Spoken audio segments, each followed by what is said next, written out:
welcome to another episode of the Pop Shock podcast. We are joined today by Jerd the Nerd, who has a camera, and Chris Jameson. Chris Jameson, who just because Chris Jameson doesn't have a camera, but he's also here. I'm here. Well, the secret there, so we may as well just bring it out. Chris is actually a 2D image of Adam West Batman. World of Adam West. That's all he is. He's like it's the ghost of Adam. He's a conceptual person. I'll soften the edit, right? I'll put something nice over that box at the bottom. Have a lovely close up of Chris's nostrils or something. Right. Yeah. Yes. Today we are doing a kind of versus episode, and this idea was actually brought to us by our one and only Jerd Flaherty. Beautiful Jerd. Really replied to a tweet somebody else had put out, but let's not go there. Yeah, we're ripping off someone else's tweet. Well, Dan is ripping off me replying to someone else's tweet. Essentially, everything's let's be honest, everything's a copy of a copy nowadays. So, exactly. Jerd, do you want to kind of introduce us into this? I mean, the original tweet said pick one hero from Marvel to come up again, one villain from DC, but that's obviously pretty limited because you can only do so many Marvel heroes versus so many DC villains. I figured just taking two people, I could be interesting to try and stick to maybe two people from opposite sides. So like a good DC person versus an evil Marvel person, or we can cross over into like video games or Star Wars or whatever IP you think would be interesting. Switch around, yeah. Well, so the tweet, my response to the tweet, there was some good response. Should probably actually try and find that tweet and just rip off some of the people. I'll give them a wee shout out. It was a Comic Burrito that shared that. The Comic Burrito show tweeted this, and Jerd replied. So that's where it came from. I'll find it on Twitter. So I think some interesting ones, and I think it was probably like Batman versus because it would have been villains versus. So I was just kind of struggling with my brain to think of one. So I just said like Spider-Man versus Lex Luthor. Do you know the reason that actually stood out to me, because I was literally just scrolling Twitter and I just seen your reply. The reason that actually stood out to me is because I genuinely think that would work really well. Because obviously you might just say, "Oh, that's quite an obvious one," because Lex Luthor's a major DC villain and Spider-Man's a major Marvel hero, but. When you look at Spider-Man Rogues Gallery, I think the most interesting ones are the intellectual ones, like your Doc Ock and your Green Goblins. Like these guys are scientists that he's going up against. Like you've got people like Hammerhead and Sandman who are just like kind of working class people. They've had science done to them. Yeah, but you do have like scientists, like Octavius and Norman Osborn. So I think Lex Luthor being, an intellectual villain, like that's what makes him so interesting as opposed to Superman, because Superman's got all the physical power and Lex Luthor's got all the mental power. I think he would actually work quite well against Spider-Man because, again, Spider-Man, I'm sure, one-on-one could absolutely kill Lex Luthor in a hand-to-hand fight, but... Lex Luthor would rip him in half. Well, if he's got the big suit on, that's what I'm going to say. Lex Luthor would never let himself be in front of Spider-Man without a big fancy suit or without some elaborate trap set up to take away Spider-Man's powers or, kidnap his auntie or his girlfriend or whatever the hell's happened that week. So I think that would actually be quite an interesting wee story.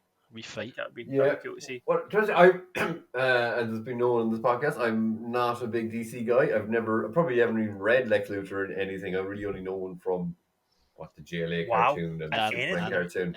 Wow. I haven't read that much Superman. I've just speaking of Lex Luthor, if I had to recommend one comic, and we did do an episode, I think, on Superman comics, or have we done that yet? Can't remember if we done that one or not. But there's a great comic called Lex Luthor, the Unauthorized Autobiography, and it's kind of written, it's kind of as if Lex Luthor's Trump, and it's like his memoir, and it's like at the end of like his career and stuff. Like I think he's already been president and stuff, Lex Luthor, and he's like an old fat man now, and this is like his memoirs. And Superman is literally. Like he's not the main character, and he's not even physically in the comic. There's just this red streak that goes along certain panels, and it's like that's how a normal person would see him. Do you know what I mean? And it's really interesting, and it kind of paints Metropolis as more of a realistic capitalist, almost somewhat modern dystopian kind of place, as Superman's just this kind of godlike entity that cuts about it. Instead of being, wearing Superman's shoes and we're seeing him stopping trains and blah blah blah, it's more like you're seeing stuff like that happen on news or in newspapers or shit like that. It's not happening directly there, and it's kind of about how it affected Lex Luthor's business, and then that's why he took a dislike to Superman, and then that's why he went on to do all the things he did. And it's told from Lex Luthor's perspective, but he is still a total arsehole. Like, it's not like Lex Luthor's a good guy. He's like Donald Trump, he's ruthless and he's horrible and he doesn't give a shit about other people. But you don't sympathise with him, but you see why he hates Superman, and you see, and it's only really thin. It's like a one shot. It's only like 40 or 50 pages long, but it's a great wee bit. And is it post-Trump? Yeah, it's pre-Trump presidency. I think it was I think it was probably around the time like Trump was kind of just a businessman in New York. It's probably 90s, early 2000s, somewhere around there. I think it came out. Well, there you go. Because it's funny how like Trump became president. Lex Luthor being president was like, oh my god, I'm so mad that could ever happen. But like, yeah, exactly. And not to give Trump the credibility of being like, but that's the whole thing about Trump. He's just such a fucking idiot. Like, but he's not obviously. Sorry, I'm in different setup here this week. I'm in bed in my home. So have you just woke up?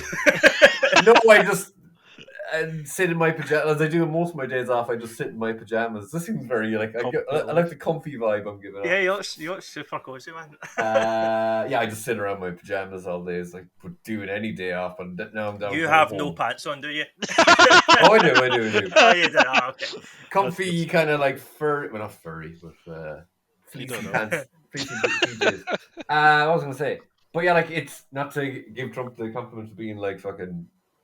Because I think that's I was thinking that like Luthor is like as a kind of analogy is kind of like he's closest probably to fucking Norman Osborn. Yep. And Donny Cates was on. I think it was Donny Cates, or was it one of those guys? No, I think it was Donny Cates. He was on Comic Pop recently, and he was saying as like, oh, people complain about Superman being very hard to write. He's like, well, he's basically just DC's Spider-Man, like essentially. He's a journalist. He's got morals and all this kind of stuff. Like he doesn't have the kind of. Spider-Man's a little bit more zany and he's a little bit less square-jawed or whatever. More of an underdog generally. But Osborn, I guess, is crazy. But Luthor isn't really. Like he seems to be like he's an evil person, but he's not mentally unwell like as Osborn is. Well, just pulling from another like famous kind of Superman story, All-Star Superman by Grant Morrison. In that book, Luthor, it really shows like obviously Batman's got a split personality where like Batman's kind of the main character and Bruce Wayne's the facade, and obviously Spider-Man, you've got Spidey and Peter Parker, who've got two sides and whatever. You don't really think of Lex Luthor that way. Well, I never really did because it's just everybody knows who he is. But in All-Star Superman, they really paint it as if when he has to go to business meetings and press conferences, he comes across as pretty level-headed and pretty kind of sane. Behind the scenes, he's an insane scientist that is like hell-bent on destroying Superman, and he's building these crazy robot crab monsters, and he's doing experiments on like human subjects, and all this crazy shit's happening in the background, but the public don't know anything about it. To the public, he is Mr. Wear a suit, smile at the camera, and it kind of plays on that two sides of the villain, which is a really interesting element of that book. I always thought. It's I guess maybe some of my main Lex Luthor knowledge comes from Smallville, like the first couple of seasons of that. And I think in that he was a likable character, and I assume they tried to bring him closer to being a bad guy by the end of it. I don't know how well they did that, but I never stuck with Smallville, but the one memorable thing from that show was Rosenbaum's performance as Lex Luthor. I thought he was really likable. Like, he's great in that show. They kind of did the love triangle seemingly quite well. I guess with Lana there was. I only watched it for a bit. I guess there's also something kind of admirable about Lex Luthor is that I guess I hate Superman. I just like the idea of, and it's kind of like we see in The Boys now where they try and take down Homelander. It's like there's something admirable about a human person trying to take down something. Try to take something so massive. Like the Moby Dick kind of vibe of like. Yeah. But how would that work against Spider-Man? So I guess Spider-Man would technically be a bit of an underdog because this is Lex Luthor, someone who I guess doesn't really win, and Spider-Man doesn't have a weakness like Superman, but it's someone who goes up against Superman. even with it, like if you bring him down to his most basic sense in his tech suit, like something we mentioned when we were talking about this earlier in the week was I was thinking about in-universe ones, and the Dark Avengers period gave us some interesting matchups. So I was saying like we got to see like Venom, Mark Gargan going up against Colossus, and then Osborn as Iron Patriot, like in a knockoff Iron Man suit, if you don't know it, going up against Stark and kind of Captain America. But like in that whole, I felt as a big Spider-Man fan, I felt a little bit like, oh, they kind of just stole Spider-Man's villain, and like the only thing in that whole, especially in the 8 episodes, was Spider-Man just gives him a kick at one point, and like he's like, hey Norman, just gives him a kick and kind of runs away because Spider-Man to try and take on like would struggle against Iron Man, but then Osborn with his super strength in an Iron Man suit, like Peter would be completely outclassed. So like it would be interesting to see. Like Peter would be would be if Osborn's got or Luthor's got his tech suit. Spider Man would be kind of a little bit outclassed there to a degree. So he'd have to kind of have some little trick to kind of work against the suit or something like that. He'd have to kind of outscience him a bit. I think I was trying to think of some other ones, right? And I think that the most difficult part of this, there's a lot of characters in Marvel and DC that are very similar. Like I was like, right. So take Marvel villains, right? And you're like, right, okay, Thanos. Who would fit against Thanos? Or maybe Batman. Oh wait, Batman's already fought Darkseid, and it's pretty much the same thing. Yeah. Oh wait, Superman's already fought Doomsday and Darkseid, so it's pretty much the same thing. And it's like there is a lot of comparison across the big two, and I think that is something that kind of makes it difficult to some extent because obviously you've got similarities between Batman and Iron Man. But then again, that could be interesting if you put two similar characters like that against each other. You've got Batman and Iron Man. Neither of them have got any powers. They're both millionaires. They both get this, badass suit. Who wins there? Who's got the bigger brain? Who can outthink the other one? Yeah, well, I think it's built into Batman that he just beats anybody because he's prep Batman. Time. So I just hate that. Like that's kind of the big two stalwarts of the DC universe. I'm like, yeah, Batman can beat anybody. I remember, and then like Superman's just like even though Danny Cates made that point about Superman just being Spider-Man, I'm just like, oh fuck Superman. But what was I gonna say? The fucking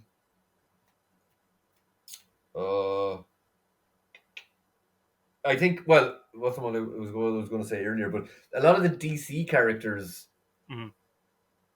are like pretty much everyone on the Justice League besides Batman is Superman level.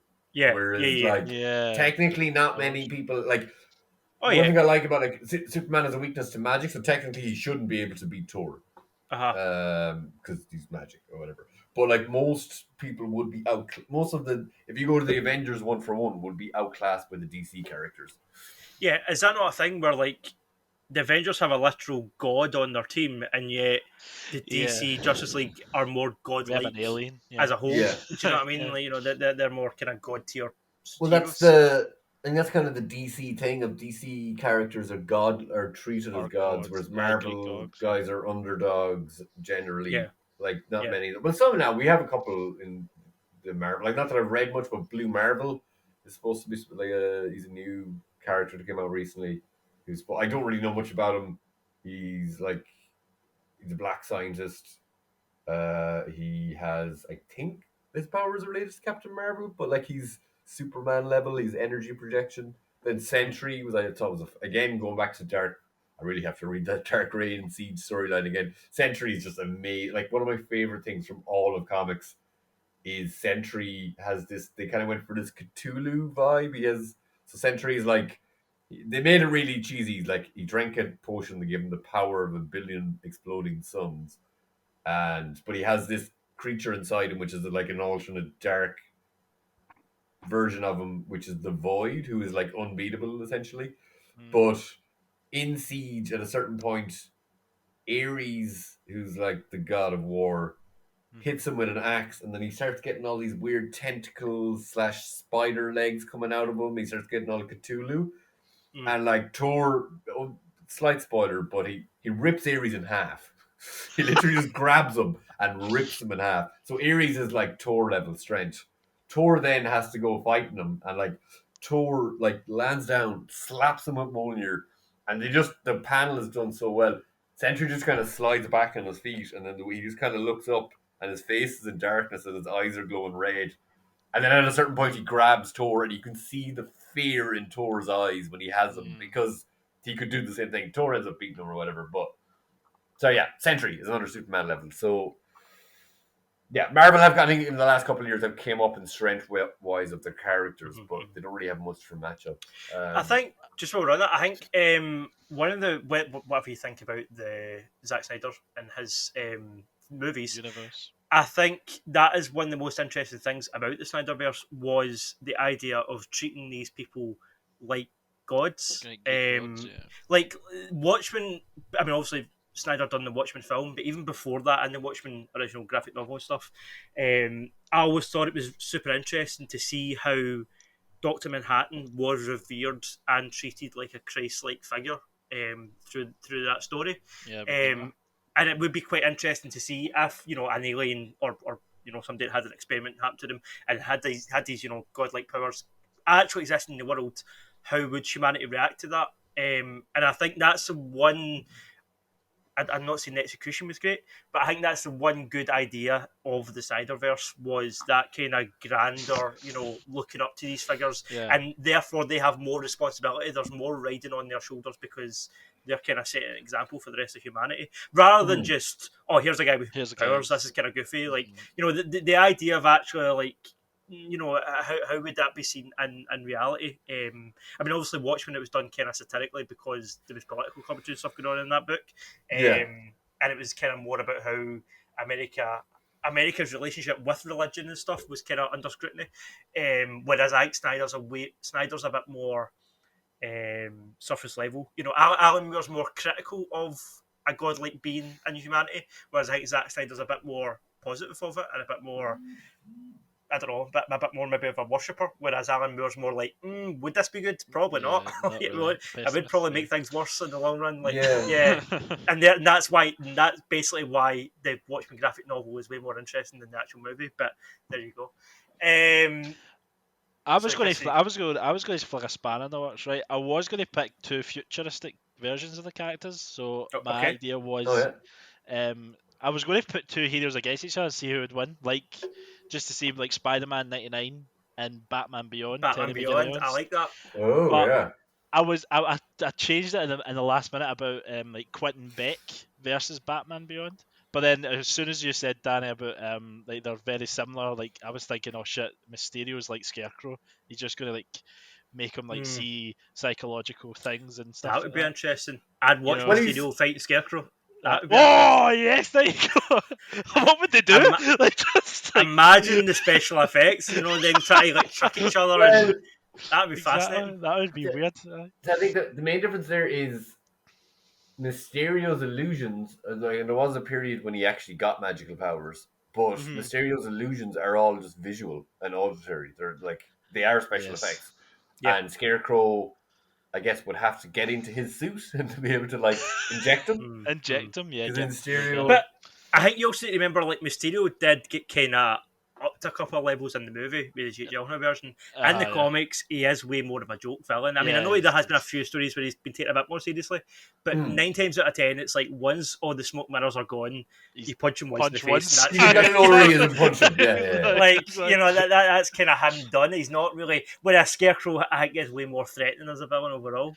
But plus, if they verse each other, like Scarecrow's he's not really strong. Like, if Spider-Man punched you, you'd be knocked out. So it'd be funny to see how they two fight each other after like the illusions have gone. Well, Scarecrow has to have I would imagine. Now, maybe it's just I would imagine your average Mysterio armor is needle-proof and gas-proof.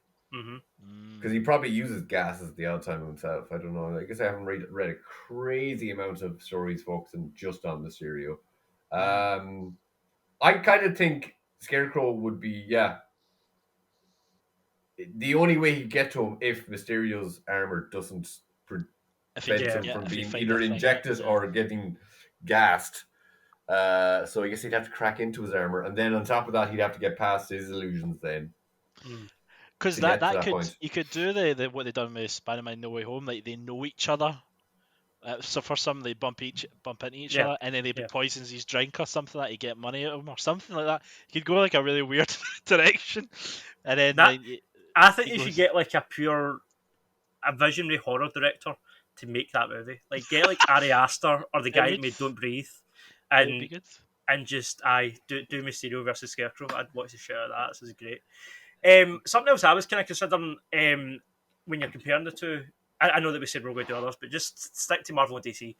DC villains and DC in general, books wise, more people die in those comics There's a than lot in more Marvel deaths, comics. yeah. Oh yeah. At least on screen, like a Marvel do a lot of off screen, like the start of Civil War. It kind of happens off screen films, and you it's mean? suggested. No, I know in the comics.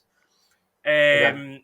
Whereas I would say, I mean, I've not read every Marvel or every DC book, but just on average, I reckon that more people are killed on screen or on page in DC. With DC, But by villains specifically, you know, I think the villains are a bit more the villains are more murderous than Marvel villains. Do you mean general civilians or like superheroes? Well, whatever.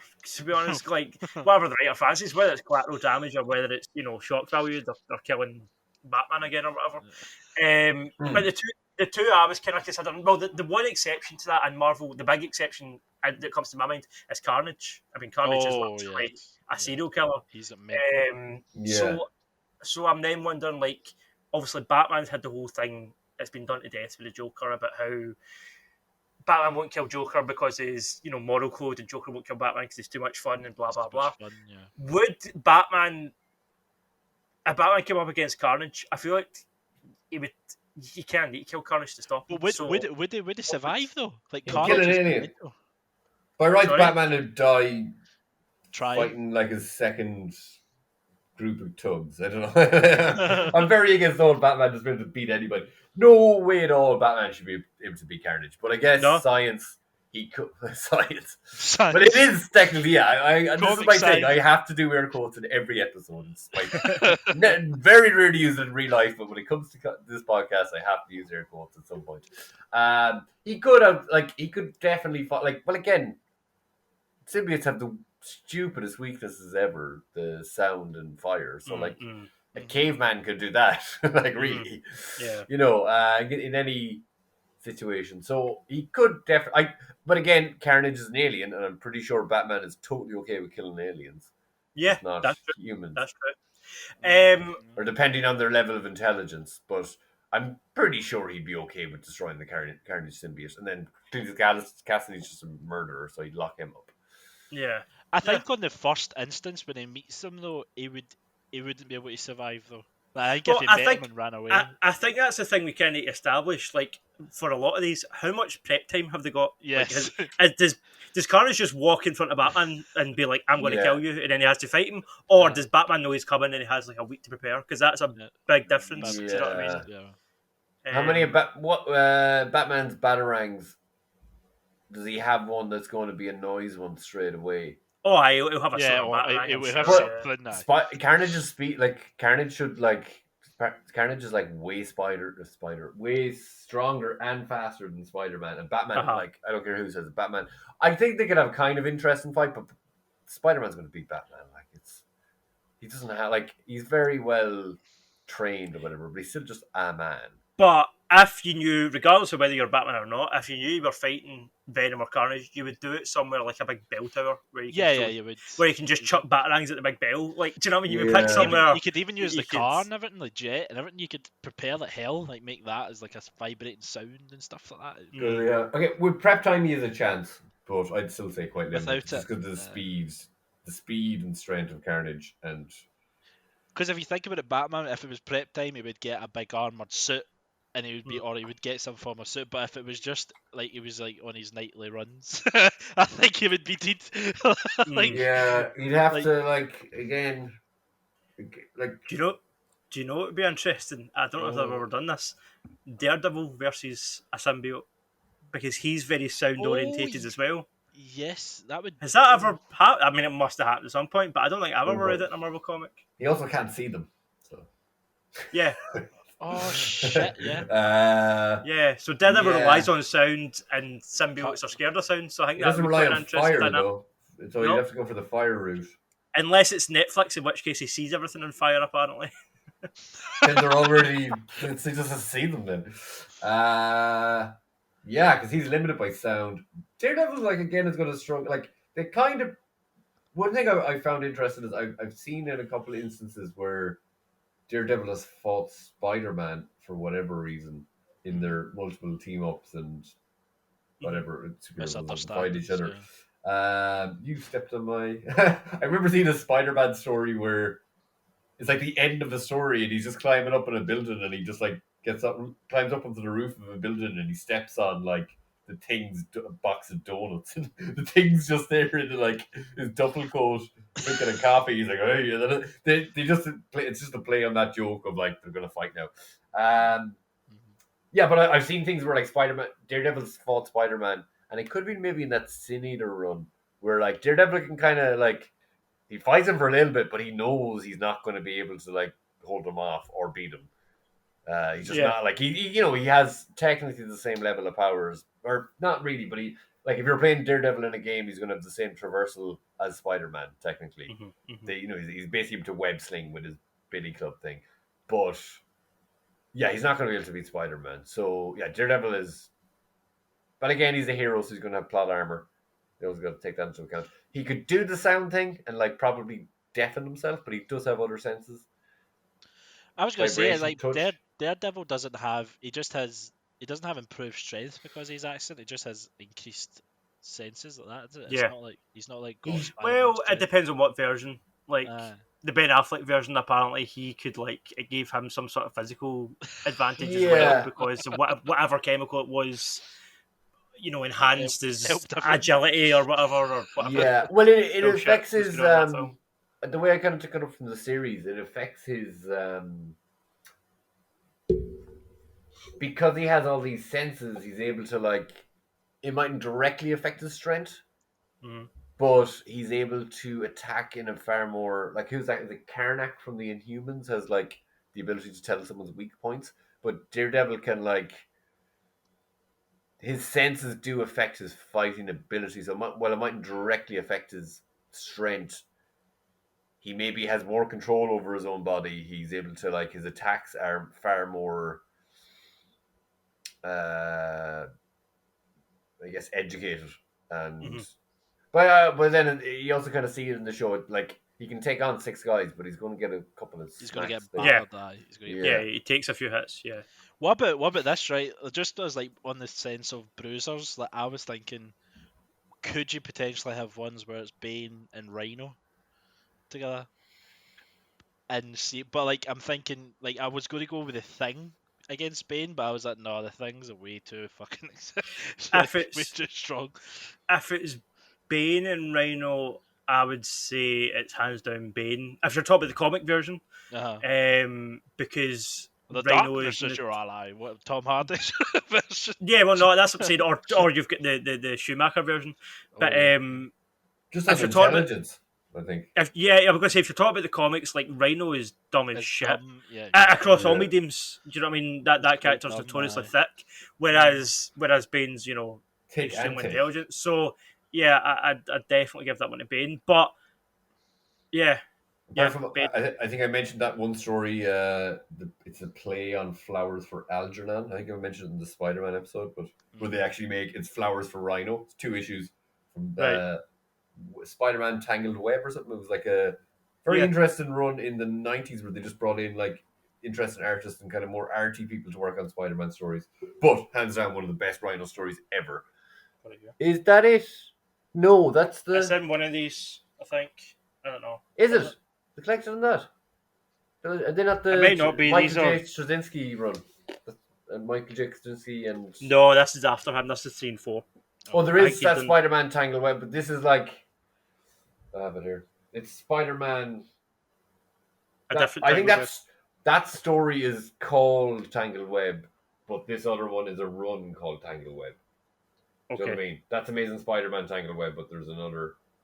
But that's just, sorry, very short issue where Rhino's smart. But yeah, does Bane's strength bring him to be able to beat?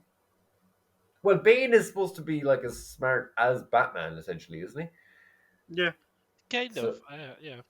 that was my impression of the. Not that I've read it, but is it Nightfall or whenever he breaks Batman's Yeah. back? Yeah. He's Yeah. That like Nightfall. yeah. he is a strategist. I Yeah. don't know if his strength would break him to make him like if it's coming down to his strength. I don't think he's going to beat Rhino there. Is even with the Venom, he's not like that strong with it. It's pretty He's like strong. he's a I builder. think if the two of them were just running towards each other, charging at each other, then yes, Rhino would win. Yeah. Again, I don't think Bane would let that happen because he's more intelligent. I think we would make Rhino Yeah, run into something where he would get stuck or he would get, I don't know, electrocuted or like the old video yeah, games where you used to kind of coax Rhino to run into a wall and then you'd beat from behind or whatever. Mhm. I think Bane would easily kind of take advantage of that. yeah. I don't think Bane might like even with the Venom. I'm not sure. Again, I haven't read a crazy amount, but I don't know if Bane would have the durability to take them. But again, Rhino's dumb as shit. An interesting one that I think that would be cool to see if you kind of flip the roles. Like, Mhm. you take a DC villain who's quite sympathetic and Mr. Freeze. Mr. Freeze has always been Yes. Oh yeah, Yes. like, I like it. yeah, he does bad shit, but he's got his kind of emotional reasons for doing it. Uh. And then you take a Marvel hero who kind of rides the line of being a bit of a villain and anti-hero, Punisher.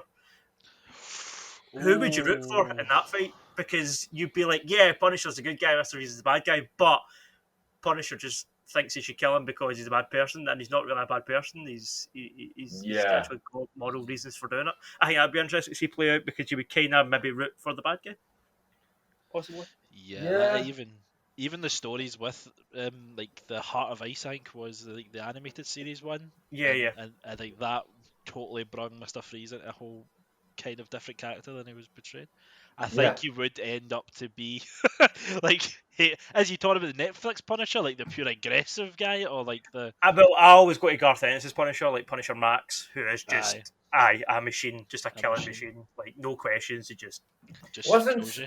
did I hear recently from like some thing like Mr. Freeze didn't really have that much of a weight of being such a cool character before that cartoon episode, did he? no. Mister Freeze Was he was gone for very ages? Yeah, Mister Freeze was extremely underused in the comics until Bruce Timm and re Paul Dini Made that episode reimagine him. revived him in the animated series, and and they it's brought really him back. since then that he's been like see the version you see in the Arkham games. I mean, the Arkham games are very much a continuation of the animated series anyway, Yeah. but the version of Mister Freeze from the Arkham games, which is the kind of most memorable one, I think, Mhm. is directly almost lifted from that animated Yeah, series. And did definitely. he get a good run after the animated series? Honestly, he is the one Batman villain that if we were to recommend comics, like I can recommend you good Riddler comics, good Scarecrow comics, whatever. It's kind of scarce. Yeah. Good Mr. Freeze comics is a hard one, aye. Like honestly, I would say just the best thing you can do is just Watch that either episode. play Arkham City with that awesome boss fight, or watch that episode of the animated series, or that Yeah. short is that short film, the Heart of Ice, whatever it is. But I think yeah, it's just an episode or two. yeah, Is Does that he is the best. appear in Arkham City again? Because I know he was in the first one, Arkham Asylum, wasn't he? Yeah, I'm pretty sure it's the sequel that you have that really clever boss fight with him, where you have to Aye, when you have to like keep and changing your moves. in that small room. Yeah, yeah, yeah. Oh no, No, no, yeah, that's that's Arkham the city. Asylum, I think, because I've only played like two of them, and it's in the first one. I'm Oh, pretty really? sure. I was sure Yeah, that was in the city, like but I might be you wrong. have It's different things to been do, but you can't do them every time because you kind of yeah, yeah, There's one. it's been years to be fair. yeah, There's yeah. one. There's one. I think you have to. I get Arkham City is one where you actually fight him, but there's another one where you have to save him or like get elements for him and things like that. I can't remember what that is. Don't know if it's the same one, but I've it's. only played. I think City's the second one, isn't it? I Yeah, think so. Yeah. Yeah. Okay. Yeah. I was of the impression that it's a room in Arkham Asylum, but I think I'm not sure. Yeah, I've only played them limitedly, but I guess it's funny how they like the cartoon just did it so well. They're like, look at the comics I can't would really just. just like we can't really compete with that. So yeah, you yeah, know. 100%. But that's it's an Um, interesting one. You would go with. I would go with Mr. Freeze. I don't know. I love Punisher, but I think it's like you would go with the more sympathetic human character. But I also think the Punisher is a bit more persistent and a bit more resilient than Oh, Freeze he would is. kill him definitely. Like, Yeah. He'd I'm find a seeing way. him. I guess it's all of these are down to the writer, basically, if Yeah. they put them up. But like, Yeah. I'm seeing Mr. Freeze dead, but Punisher, like, you feel sorry for him. Like, you're no with Punisher, but like you Yeah. can see him getting killed. It's no Joe, question. I've been rewatching I may have said this last episode, but the '90s Spider-Man cartoon, and the last bit I got to was the Man Spider, a couple of episodes where Peter gets the extra arms and turns Well, that's into disgusting now. a big monster. It's really freaky, like it's really That's freaky disgusting. because they had so many restrictions to do with whatever. It's serious censorship in that show. Like Spider-Man doesn't punch anybody, or whatever. But that is like crazy body horror, and it's also around the time when Morbius has like the suckers on his hands because like, oh, he can't be a normal vampire, but this is like way worse. But how that Man Spider arc resolves is Punisher is out to kill Spider-Man, and Punisher is really like Punisher came about as a Spider-Man villain originally, and then they made him an anti-hero. But how that resolves is Craven just shows up and like, I think I might have mentioned this last week, but Craven's just like, oh yeah, I'll help him. Like, yeah, and, like he doesn't need any like. Craven has a love interest, and she doesn't really even implore him. She just tells him. He's like, oh yeah, good, I'll help him. And then Craven like stops Punisher from killing Spider-Man a couple of times in the episode, and they strangely get this little bromance going where Craven's like, yes, we would make a great team. And like they just resolve it. Like Punisher's like actually really funny because the animation issues, I guess, in that when Spider-Man first meets Punisher, he's wearing this kind of like jetpack thing that covers the skull on his chest. And Spider-Man and everybody else keeps going, oh, this crazy guy with a skull on his chest is like, it's covered. You can't see it. Like, what are you on about? Like, but yeah, I think there's a really interesting arc, and I always kind of, in nerd groups, I always bring this up, where I can't remember the name of the guy. It's one of the weird cosmic Marvel guys who just has like a lion's mane, and I think it's Yulik or something weird name. But Punisher's going up against him, and like obviously this guy is a cosmic being and can go toe to toe with Thor. And like, you know, it's kind of silly because if you even got near, but there's a bit where he kind of has Punisher in a bear hug, and Punisher is just unloading two handguns into his face. I'm pretty sure I'm going to send this on an earlier episode, or maybe on our previous pod. But I always love that, and that's the way I kind of think Batman should be portrayed, which I think he kind of is sometimes. Where I always liked in like Avengers, for like the first one where Cap's fighting Loki, that even though Loki is this kind of sniveling character, Cap, as you can see before Iron Man shows up, is losing the fight. He's like not as strong as like he can be very skilled, but he's just not as strong as Loki. Like he can't. Loki's an Asgardian, which but I always kind of thought that'd be. Sometimes I think I get her that Batman is kind of portrayed that way, where he will throw everything at a superpowered being, but he shouldn't beat them as much as he does. But again, so Punisher versus Mr. Freeze, yeah, I could see like Punisher just ending the episode or the issue or whatever in like angry in a block of ice. It was like, you prick. But yeah, that's good. I think if you were, I don't know if you guys are getting any more Marvel or DC ones, but I think if we were to kind of stray outside of that, the other big franchise, obviously, take us out would be Star Wars. And it is, I think, canon. I don't know if it's necessarily canon, right? But I think it's just because Disney own both properties now. But I believe that vibranium can block a lightsaber. I think if you know Cap and Luke Skywalker were to fight, Luke could just cut through Cap's shield like it would, you know, bounce off. The shield could absorb the power of the pull it off him though. Well, I was going to say that's if or you just start hold out it with up and Star like Wars, chop him in half. you start out with Star Wars characters, you need to think about all the mind control and the Force and stuff. Yeah. So who do you put up? That was my question. Who do you put up against a Star Wars character? Or they could just push his brain into the back of his. Jesus. Or just like ever so slightly push all of the blood vessels in his body. Fucking hell. But like, do you put Black Panther up against him? You've got Doc Ock who got the vibranium arms, And No Way Home, do you put that version of Doc up against I think some Darth Vader? comic versions of Doc Ock have the adamantium. I think I've seen that where they use adamantium arms. Yeah. Or if Adamantium can fight a lightsaber, do you go with Wolverine? Because Wolverine can grow shit back, in a way that others can't. I can't believe I haven't thought about that before, but I think nearly any character can just have if it's a physical fighting character, even Wolverine. Like, I thought of a really good one where if I had to kill Wolverine, I'd put like either Venom or Sandman up against him. And I guess Wolverine really, you could just throw, like someone said recently, you could just throw him into the ocean and he can't swim out of that. He can't really, but maybe he can swim, but adamantium's very heavy and he can always drown.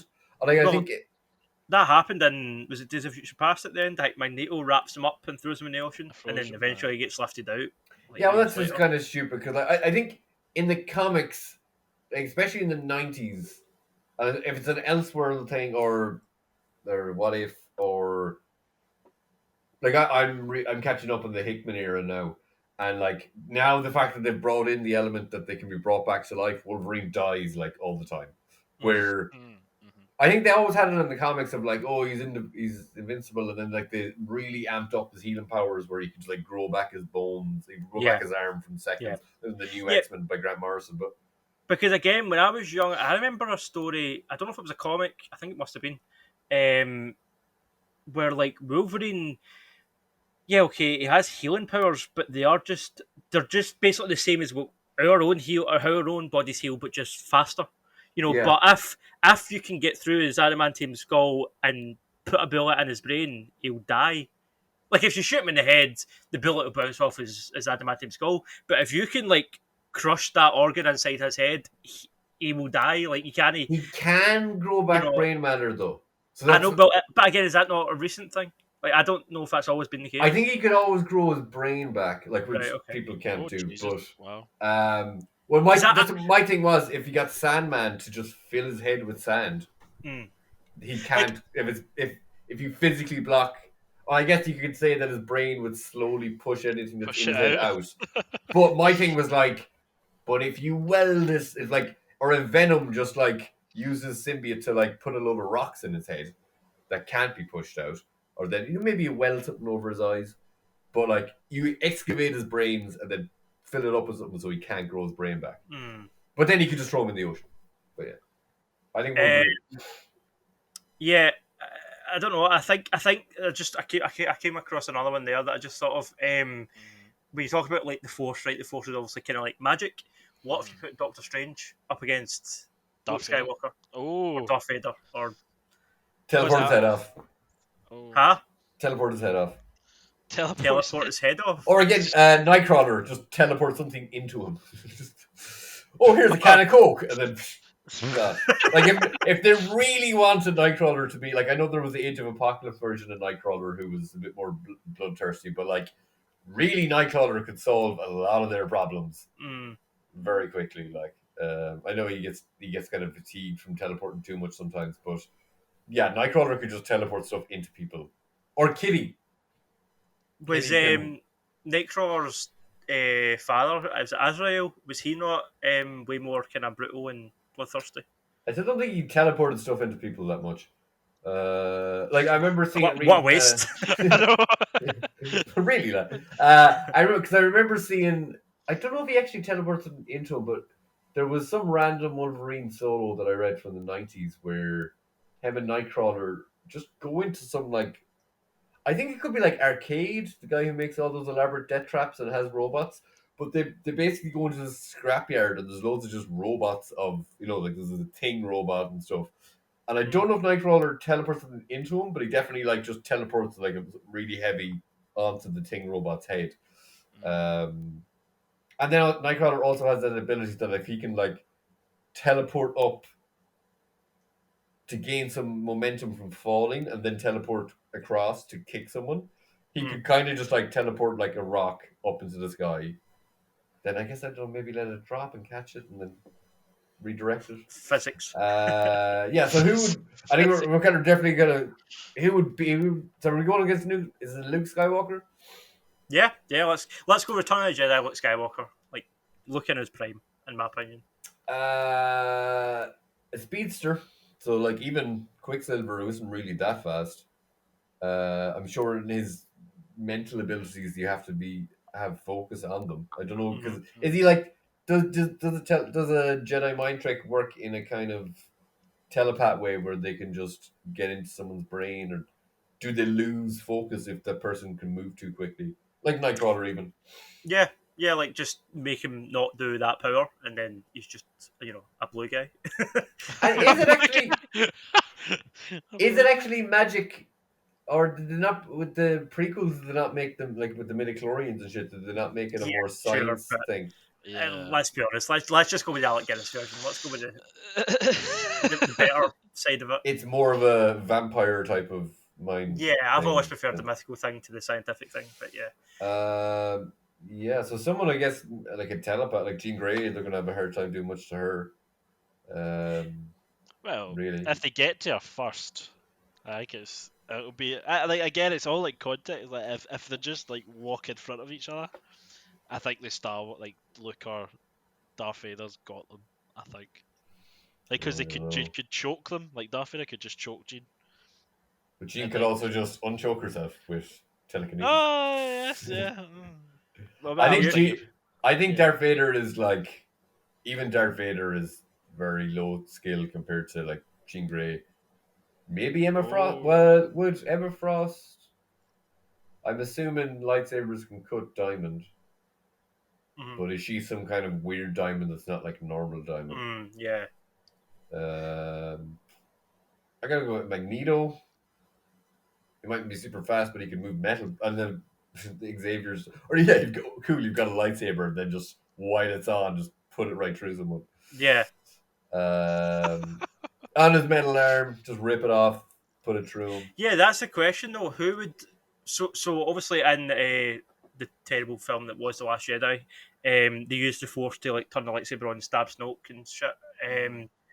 What is more powerful, Magneto's control of metal or a Force user's control of the Force and their weapon? Like, I would say what unphysical force would win? I'd say the Force is less direct. It seems to be more of a, here's a big wave of force at you, like it's like blah.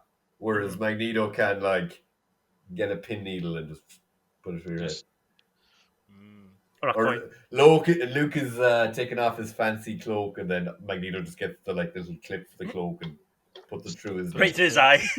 Yeah, I think Magneto's. And then I guess the thing is, what does Magneto's force field actually block? Because we have seen it block a lot of things in all the different mediums. Well, that's the other thing as well. Magneto's obviously got the helmet that prevents Charles from doing his mental shit. So that would also, you would think, means that the Jedi couldn't use their mental shit. But apparently, I think that only came about from the films. I don't think that was in the comics. Was that never in the comics? I thought that I think it came into the comics afterwards. Retroactively, yeah. As most things do. It's been in the comics kind of since I've been following X-Men comics, but that's obviously been after the movie, so...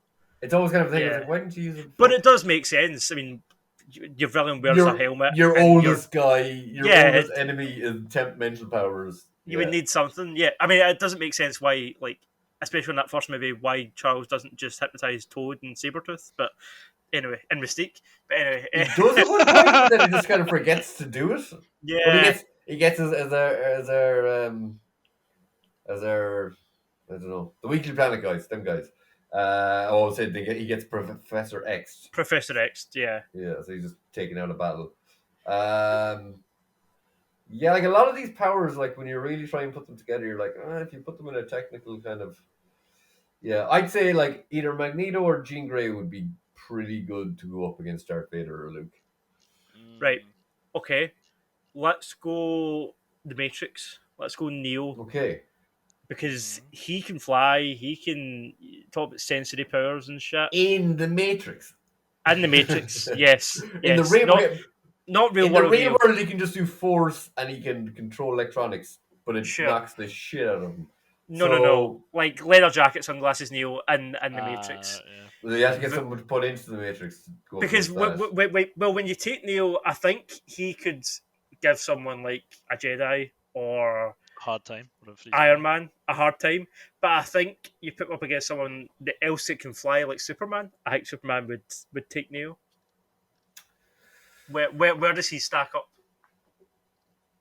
Well, Neo also has a force push, and if he force push Superman's brain inside his head, this is my it's something they never really like. Oh yeah, you can do this, but you can also just like move his brain a little bit, like that. Was it World War Z? I didn't know this, but that's apparently how explosions kill you. Is that Yeah. it's the force going through your body, rupturing your internal organs. Yeah. So in like it was really cool in World War Z because they were like zombies don't really rely on their internal organs, so explosions aren't as effective on them.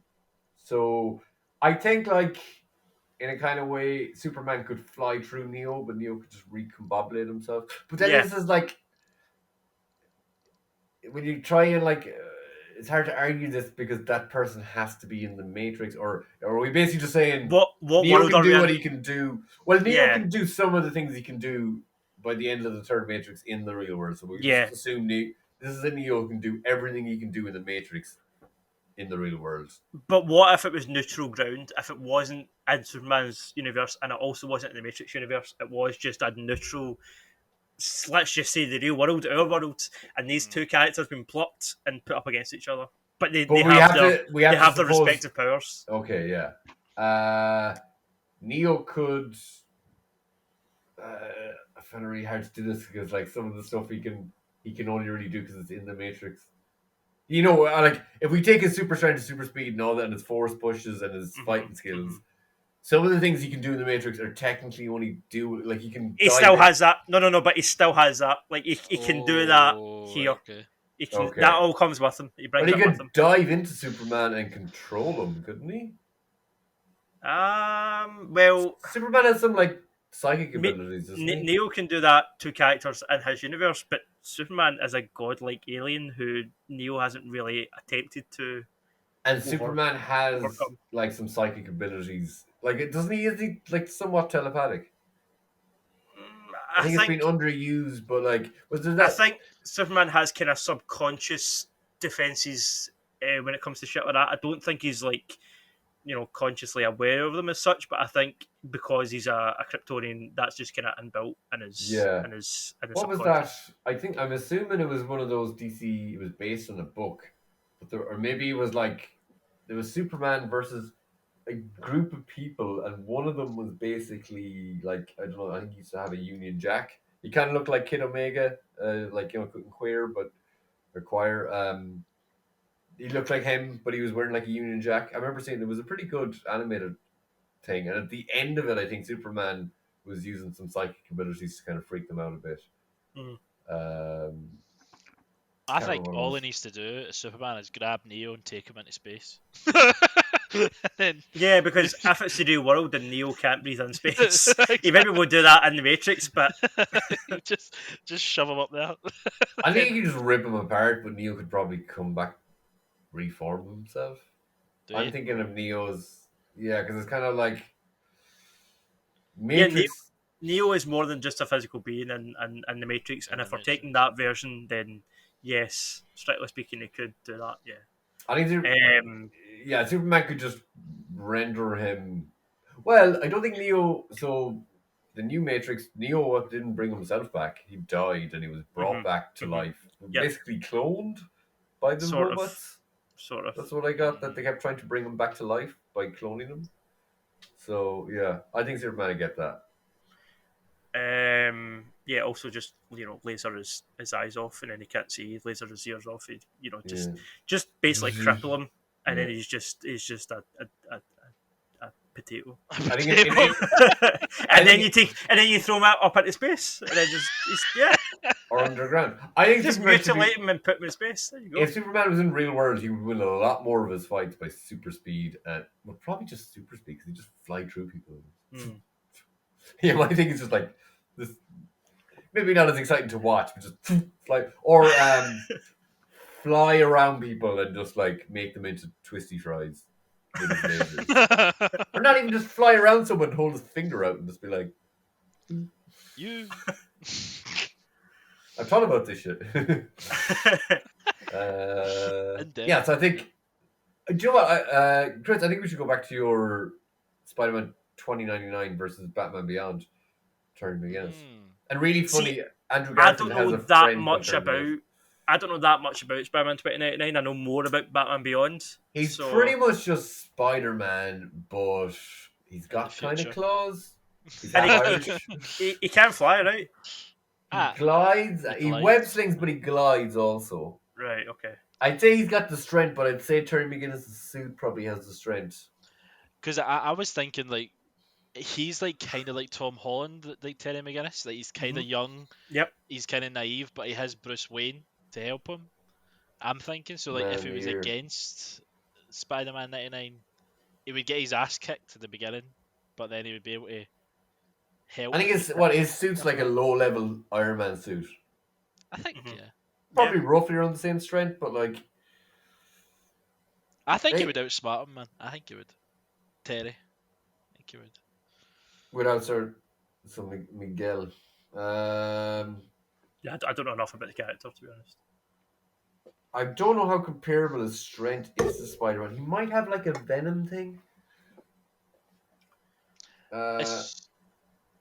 Like, because I'm not sure like how. I don't know if like Spider-Man 99 he's been doing it for a long time in the comics.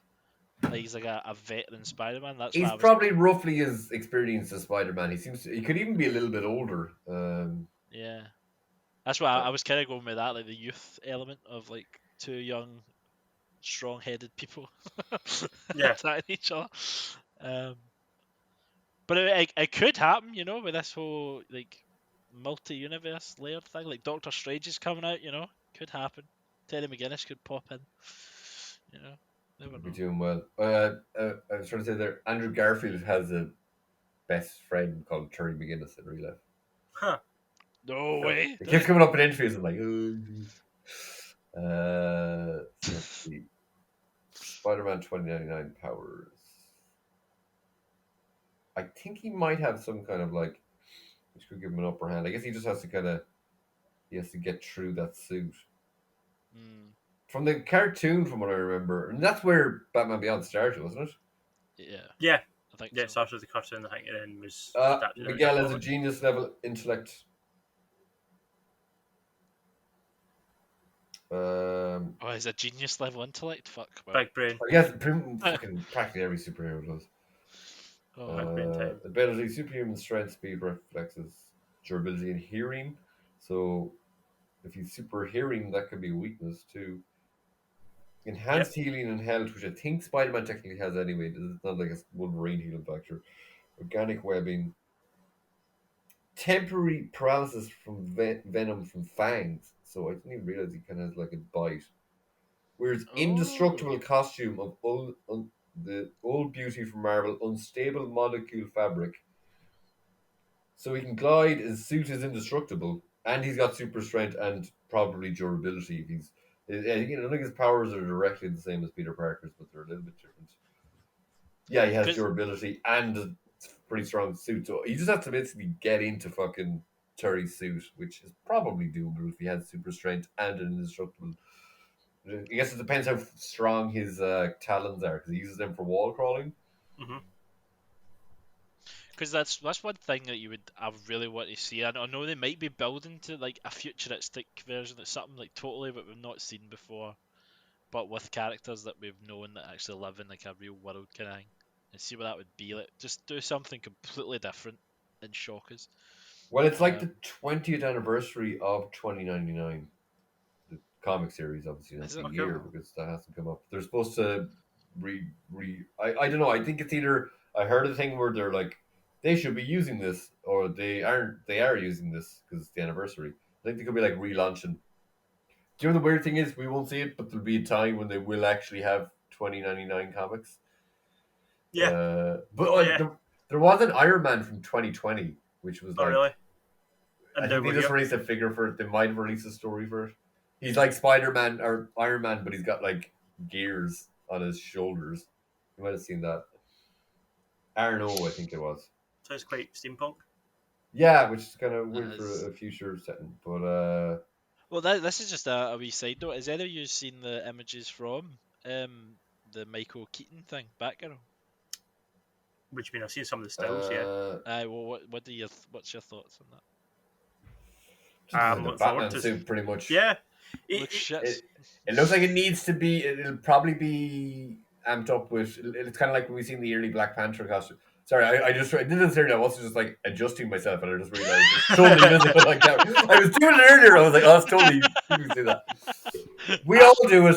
I like the fact that he looks like he's been lifted straight from 1989 and yeah. put into this Yeah, it's film. got that Art Deco. I wouldn't really want to see an advanced version. That's why we've got Ben Affleck and Robert Pattinson. Well, we don't have Ben Affleck anymore, but you know what I mean. Like we have modern Batman for that. So no, keep him class. I could have used like watched the Peacemaker TV series. Oh Yeah. yes, Like Peacemaker's great. love like it. the Absolutely love end. I think was supposed to have like all the Justice League, and then they just like removed Batman and, and stuff. Like Yeah, that. there Ben was so spoilers for in the Peacemaker, Yeah. but Affleck. yeah, Oh shit! Yes. they had. I was thinking we could probably do like a visual spoiler, just like a Yeah, spoiler. this is also going to go up in like 3 months' time, so it doesn't matter. Yeah. But yeah, they did shoot a version with a Batman stand-in. The way they had the Wonder Woman stand-in, a Superman stand-in, and then I think they realised with Pattinson's Batman film coming out next week, and with the Flash coming up soon, where there's going to be different Batman, they thought, do you know what? Let's just not wade in on that. Yeah. Shit. Well, now. they're weird with Batman, is in that like even before that, they never wanted Batman in any TV shows. No. Because while there was films on, DC are Yeah. very protective of Batman. That's kind of even why like Smallville, he wasn't really Superman. That's why we get like an Alfred show, a fucking baby Bruce Gotham. Wayne show, Yeah, Gotham show. Yeah. Yeah. But I think I might have heard the guy from Supernatural who voiced him a bit. Jensen Ackles. Eccles, yeah, could be playing him in a new show. Nice. Really? But I don't know if it's a Batman show because like we've had the Friend Zone guy from Game of Thrones playing him in Titans, like an older Batman. Yeah. Ian Glenn. Yeah. The Scottish guy. Yeah. He's Scottish. Yeah.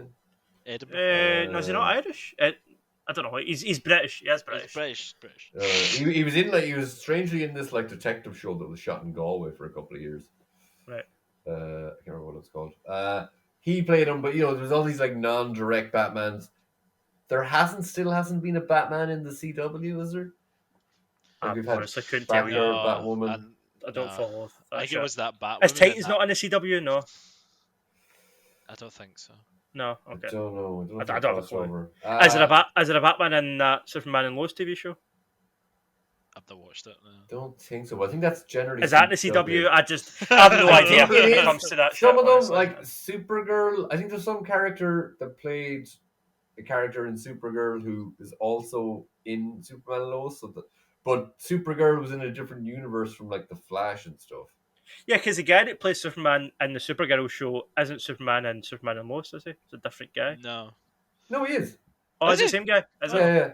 Okay. He's I don't know what it's called. He's good. When I seen him first, I was like, these looks like I've so little. I haven't watched any of the CW shows, but I've so little vested interest. But I was like, he's too small. but now they have him in this like really big bodysuit, and that Superman Lois show is supposed to be pretty good. Yeah, I've heard that too. So I think maybe that's why they're thinking, look, we can have the Well, I guess there's no Superman in TV in film at the moment. So, but I think they're kind of dumb to be like, just of anyone you've introduced the multiverse option. So like, have a Batman show. Why wouldn't you? Like, Yeah. I guess the only thing if you're having like a TV version and a film version, the only thing is you're limiting both your story options for both. Yeah. Unless you like, obviously, look, there's years upon years, but it's something that could work good as a film. And now Batman, like, there's like 2 film Batmans at the moment, one not in the universe. You're going to have all the Batman solo ideas gone from the. Well, I guess it depends how much the Patterson film is going to use actual comic stuff. Just to sorry, get back to that was sidetracked. Yeah, it gets no. We're going to have to wrap up soon. Yeah. But just So one we've done like last one. 3. One last one I want to pitch to you is just touching on one other separate universe: Loki versus the Xenomorphs. Oh, Dan! Oh, man, In, flying the alien. in space. So Loki's flying through space. Thor's just knocked him out of the what's the bridge called? The big transport thing, the lights and shit that go through. Whatever that's called. Rainbow Bridge. Rainbow Bridge. Yeah, right. So he's been knocked off that, and he's landed on the Nostromo. No, what's the ship feeling called, Chris? Help me. It's just is it The not iconic Nostromo? ship from the first Alien movie. Hold on. Nostromo's Matrix. Nostromo. The alien ship. Yeah, for the first one, that's in Nostromo, isn't it? Oh fuck! I'm going into like unidentified objects. Fuck no. I guess it just depends. Yes, it's in Nostromo. Nostromo. I was right. I don't know why I doubted myself. Is that not Matrix? I was sure that was a Matrix. That was a similar thing. Well, anyway, could a facehugger work on him? On Loki? In the comics, he's a god, but in the shows, he's just an alien, basically. So, the Matrix was in Nebuchadnezzar, by the way. there you go. I don't know. Should we go with comics Loki or movie Loki? What do you think?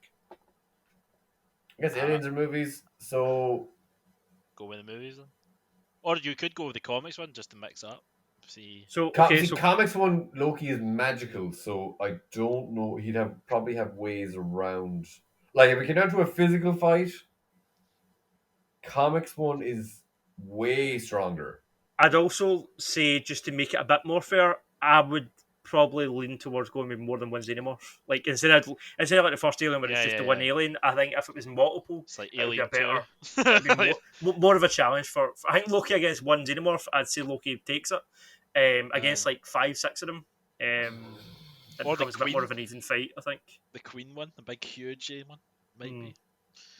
But he could take it, but it's just that acid blood is gonna. Yeah, that's the thing. Even after you kill the alien, that's kind of the worst part. That's the hardest part. He's got to fight 6 and he's got daggers. Yes, he does have super strength, but the acid's gonna fucking. Yeah, I was gonna say the close action with the daggers could fuck him up. You could probably heal from that, though. I assume gods have some level of healing. Yeah, I think he does have some healing powers. Yeah, and I think the way they kind of portray the gods in like even Loki in the TV show. Like I know some of it's not actually direct, but like they can come back from death. Yeah, pretty much. Yep. I think they would very hard to destroy kill. him, but like magically they just kind of reappear every once in a while. They're like, oh yeah, they'll come back. Like in the films, they're like it's more true alternate realities and magical tricks and stuff that he comes back. But my understanding of it, like I'm sure Ares in the comics is back now. As I said, it already got ripped apart by Sentry. He'll just reform somewhere. Just be like, yeah, look, I'm back, or I'm a kid now, or whatever. But like, I'm back. People are asking me if I'm back, and I'm thinking maybe I'm thinking I'm back, or just when you think he's out, they pull him back in. Yeah, on that note, I think we should wrap things up. I have tickets for Uncharted this afternoon, and I'm super excited to see that film. So, let's find out Loki. According to Norse mythology, his daughter was like a 7-legged horse. So, what the fuck would a xenomorph do to Loki to recreate that? Let us know in the comments what you think that would result in. And if you've got opinions on any of these potential versus things that we've just discussed, batter them below. And if you think they were totally wrong on everything and that Jerd's moving the brain theory wouldn't work, tell us too. Can the character move a brain? But yeah, your brain. Thanks for listening to another episode of the Pop Shock Podcast. Thanks, Jerd. Thanks, Chris. We will be back again next week with some other bullshit topic to talk about. Yeah. But until then, all the best. See you leave on my the next comfy page. bed. Good luck. Cheerio. It's not a nasty solution. Adios. It's a wave. It's a wave.